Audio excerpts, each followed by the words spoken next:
Em 1969, Bento XVI, naquele momento padre Ratzinger, já sabia da crise que a igreja passaria nos dias atuais e nos dias que virão. Em plena pandemia da peste chinesa, podemos perceber como governos vermelhos se aproveitam desta tragédia humana para impedir a celebração de missas, como, por exemplo, multando em até R$90 mil o sacerdote que celebrar a Eucaristia com apenas mais 2 fiéis. Isso no Brasil, que ainda não reabriu totalmente. Depois do isolamento necessário para construir hospitais de campanha ou achatar a curva de infectados, o comércio é reaberto, os shoppings são reabertos, a vida continua, mas não para a igreja. É o que acontece em outro país. Em Minnesota, nos Estados Unidos, por exemplo, o governador do estado, Tim Walz, determinou que encontros religiosos não poderiam ultrapassar o número de 10 pessoas. Os prelados católicos, no entanto, queriam reabrir as igrejas com assistência de fiéis antes do dia 31 de maio, festa de Pentecostes, sempre observando as medidas sanitárias e com uma lotação máxima de 30% da capacidade de cada templo, para respeitar o distanciamento social. Os bispos afirmaram que é um desafio à razão permitir a reabertura dos shoppings, enquanto os locais de culto são autorizados a receber apenas 10 pessoas por vez. Os bispos observam no documento que emitiram que as dioceses do estado suspenderam de forma voluntária as missas públicas antes que o governador emitisse seus decretos e que irão sim retomar as missas. Os ataques à religião cristã, orquestrados por ditaduras vermelhas ao longo da história, acontecem agora, enquanto você vê este vídeo, com a desculpa da pandemia, passando por cima de liberdades individuais e por cima da fé do povo cristão no Brasil e em todo o mundo. Pelos 4 cantos do planeta, cristãos e sacerdotes corajosos se voltam contra governadores e prefeitos tiranetes para viverem a sua fé, enquanto alguns se entregam à histeria e ao pânico e relativizam o valor da Eucaristia, que muito mais que remédio salutar, como alguns afirmam, se trata do próprio Senhor, em corpo e sangue, alma e divindade. Sabemos que a peste existe, mas isso não justifica impedir as pessoas de viverem suas vidas através do distanciamento social responsável. Falsos profetas já ensaiam argumentos heréticos, dizendo que a Igreja Católica deve ser menos sacramental e mais evangelizadora. Ora, de uma forma bem simples, os sacramentos são indispensáveis para o cristão seguir na sua caminhada espiritual e, portanto, essencial para a evangelização. O governo de Santa Catarina, por decreto, quer embalar a Eucaristia, como se fosse uma bolacha. Retirar os sacramentos da igreja é acabar com os batismos, com as confissões, com as próprias missas. O Catecismo da Igreja Católica diz que os sacramentos da nova lei foram instituídos por Cristo e são 7, a saber: o batismo, a confirmação, a Eucaristia, a penitência, a unção dos enfermos, a ordem e o matrimônio. Os 7 sacramentos atingem todas as etapas e todos os momentos importantes da vida do cristão, dão à vida de fé do cristão origem e crescimento, cura e missão. Nisto existe certa semelhança entre as etapas da vida natural e as da vida espiritual. Seguindo esta analogia, exporemos primeiramente os 3 sacramentos da iniciação cristã, no capítulo 1, em seguida os sacramentos de cura, no capítulo 2, e finalmente os sacramentos que estão a serviço da comunhão e da missão dos fiéis, no capítulo 3. Sem dúvida, esta disposição não é a única possível, mas permite ver que os sacramentos formam um organismo no qual cada um especificamente tem seu lugar vital. Neste organismo, a Eucaristia ocupa um lugar único por ser sacramento dos sacramentos. Todos os demais sacramentos estão ordenados a este como a seu fim. Na apresentação dos sacramentos no catecismo, percebe-se o óbvio. Eles são vitais, essenciais para a vida da Igreja. Através dos sacramentos, a salvação conquistada por Jesus na cruz é derramada sobre seus discípulos. Só falsos profetas, de mãos dadas com o demônio, poderiam propor uma mudança tão herética. É um verdadeiro absurdo, e tudo isso tem relação com várias profecias e revelações particulares no contexto católico, e vamos conhecer algumas delas, desta vez proferidas pelo padre Ratzinger, que mais tarde se tornaria o Papa Bento XVI. Repito, tais profecias foram declaradas em 1969 para uma rádio alemã. A primeira delas diz o seguinte: em breve teremos padres reduzidos ao papel de assistentes sociais e a mensagem de fé será reduzida a uma visão política. Naquela época, estava nascendo a diabólica teologia da que usava e usa como para reinterpretar os evangelhos, esvaziando o senhorio de Jesus e seus milagres. Mas seria muito difícil adivinhar que esta doutrina maligna cresceria tanto. Para os teólogos desta aberração, a multiplicação dos pães, por exemplo, seria apenas uma grande refeição fraterna, fruto da solidariedade das pessoas. A Eucaristia não seria o próprio Senhor em corpo e sangue, alma e divindade, mas um momento em que os irmãos se reúnem como irmãos apenas, em volta de uma mesa. Jesus não ressuscitou verdadeiramente, mas apenas a sua mensagem sobreviveu pelos séculos. Cristo não curou fisicamente ninguém, se tratava apenas de linguagem figurada. Na verdade, esta antiteologia rasga as páginas das Sagradas Escrituras e as joga no lixo. Trata-se de uma interpretação completamente materialista, que nega o gênero literário dos evangelhos, que sempre se preocupou em anunciar tudo o que realmente aconteceu, sem tirar nem pôr uma vírgula. Ignora completamente os estudos arqueológicos, linguísticos, exegéticos e históricos e as consequências dos milagres de Jesus ao longo da própria história da humanidade.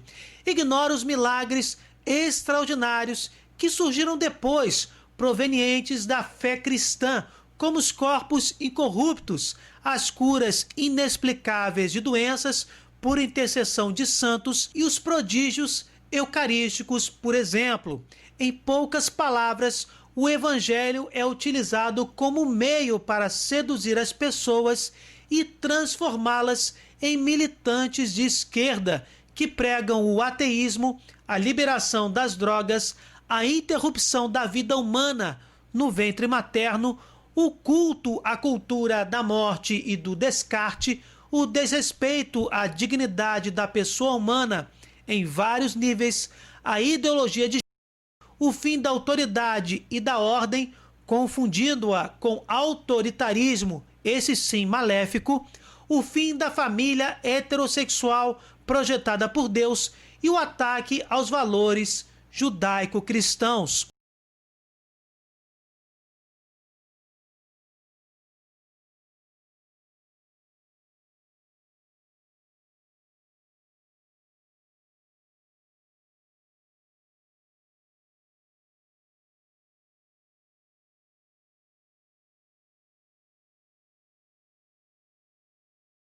Por essa teologia, os fiéis se tornam militantes políticos que agridem violentamente a própria mensagem de Jesus. Só poderia dar nisso. Como reunir a doutrina de Cristo com religião com ateísmo. É isso que a teologia da tenta fazer, esvaziando completamente a divindade de Jesus e a importância da Santa Mãe Igreja para a salvação dos seres humanos. Mas estas profecias continuam. Tudo parecerá perdido, mas na hora certa, bem na fase mais dramática da crise, a Igreja renascerá. Será menor, mais pobre, quase catacumbal, porém também mais sagrada, porque não será mais a igreja daqueles que procuram agradar o mundo, mas a igreja dos fiéis a Deus e a sua lei eterna.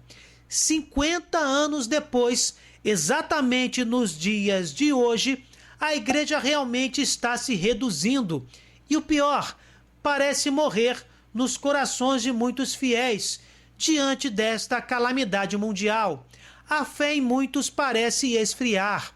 Em países como a China, esta realidade já perdura há algum tempo, onde as igrejas estão sendo demolidas e os fiéis precisam ir para lugares escondidos fora das cidades para poderem participar de uma missa.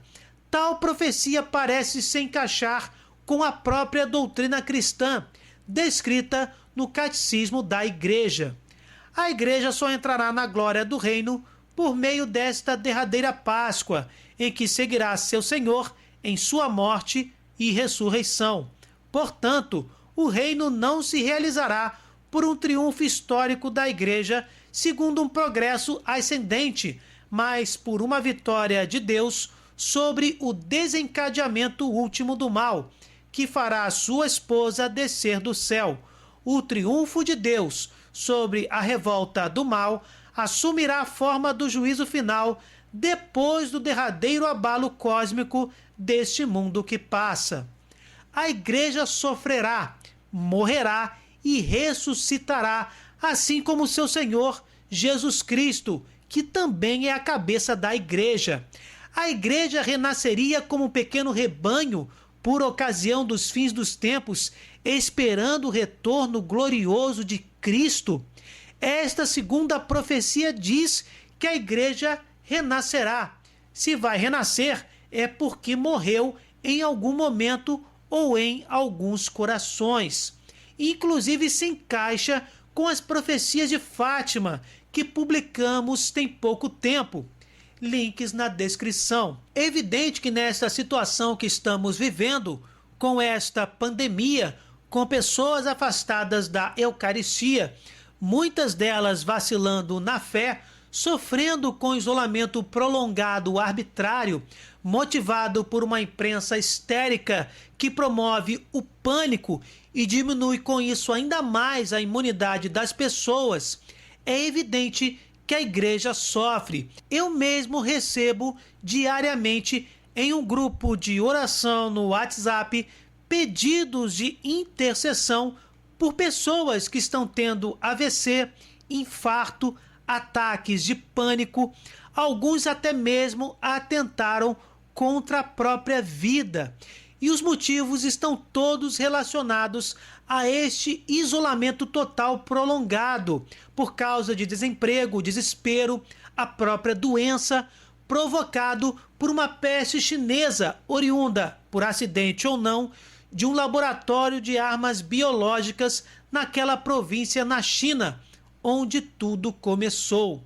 Medidas preventivas de distanciamento social são essenciais. O isolamento de cerca de 3 meses em alguns países foi importantíssimo para o sistema de saúde se preparar, mas o que estamos vendo são grupos vermelhos promovendo pânico para colapsar a economia, que também sustenta vidas. Um aspecto não substitui o outro. É o básico esquerdismo que joga branco contra negro, mulher contra homem, patrão contra empregado e agora economia contra saúde. Precisamos acordar. Em vários países, as pessoas estão retomando suas vidas com abertura gradual da economia, com distanciamento social, isolamento dos mais vulneráveis e com todas as medidas de higiene. Vacinas estão sendo anunciadas, encaminhadas para uma segunda fase de testes, como no Reino Unido e nos Estados Unidos. E Israel já produziu um anticorpo 100% eficaz contra a peste, que poderá acelerar todo o processo. No campo espiritual, entretanto, a fé das pessoas está sendo despedaçada, justamente por causa dos ataques desproporcionais do comunismo espalhado em vários setores das sociedades em praticamente todos os países do mundo. E isto tem matado mais do que a própria doença. Todo este caos colocou uma lupa no problema do e do globalismo, que querem erradicar os valores judaico-cristãos e, com isso, a igreja. Há muito tempo temos avisado sobre isso em nosso canal. Precisamos acordar e alertar as pessoas com caridade e coragem. Muitos querem ignorar a política, pensando com isso que estarão se preservando de brigas ideológicas. Porém, meus irmãos, para aqueles que seguem Jesus Cristo, a ideologia vermelha quer justamente destruir a igreja. E ponto. A história é testemunha e eles nem têm vergonha de desmentirem isso. Sim, sabemos que as portas do inferno não prevalecerão contra a igreja, mas o Mestre determinou que evangelizássemos sob qualquer condição, boa ou ruim. Jesus não nos quer sentados e descuidados, alienados diante do caos que estamos vivendo, esperando o seu retorno. Ele exige que evangelizemos o próximo, que está precisando de acolhimento espiritual, de uma palavra de esperança, de solidariedade, inclusive material. Os mais fortes na fé devem auxiliar os mais atingidos. Trata-se de um aspecto da verdadeira comunhão entre os irmãos. Não podemos desistir de nossas igrejas, de nossa comunidade e, inclusive, alertar as pessoas deste mal que avança sobre a fé dos homens, se aproveitando desta tragédia mundial. Os sacramentos são essenciais para gerar filhos de Deus, curar suas almas e alimentá-las. As missas devem retornar. Devemos lutar contra a descrença, inclusive contra ideologias políticas que tentam sufocar a verdadeira religião. Fechar os olhos para esta realidade sob o pretexto de que futebol, política e religião não se discute é o mesmo que não acolher o Senhor nos pequeninos ou não se indispor com o próximo por causa de um valor de fé, no sentido de ajudá-lo na caridade a sair da cegueira espiritual ou até mesmo não levantar a bandeira do evangelho para ficar bem na fita naquele grupinho social que você deseja continuar, mas sem testemunhar o legítimo cristianismo, sem dar pelo menos exemplo de discipulado. Não fechemos os nossos olhos para essa realidade. Por fim, as últimas linhas desta profecia. O renascimento será obra de um pequeno remanescente, aparentemente insignificante, mas indomável, passado já por um processo de purificação, porque é assim que Deus trabalha. Contra o mal, um pequeno rebanho resiste. Faremos parte deste pequeno rebanho? Somos nós o indomável grupo de católicos que resistirão a este mal? Ou fazemos parte daqueles que morrerão na primeira igreja, onde os sacerdotes só passaram a servir como assistentes sociais?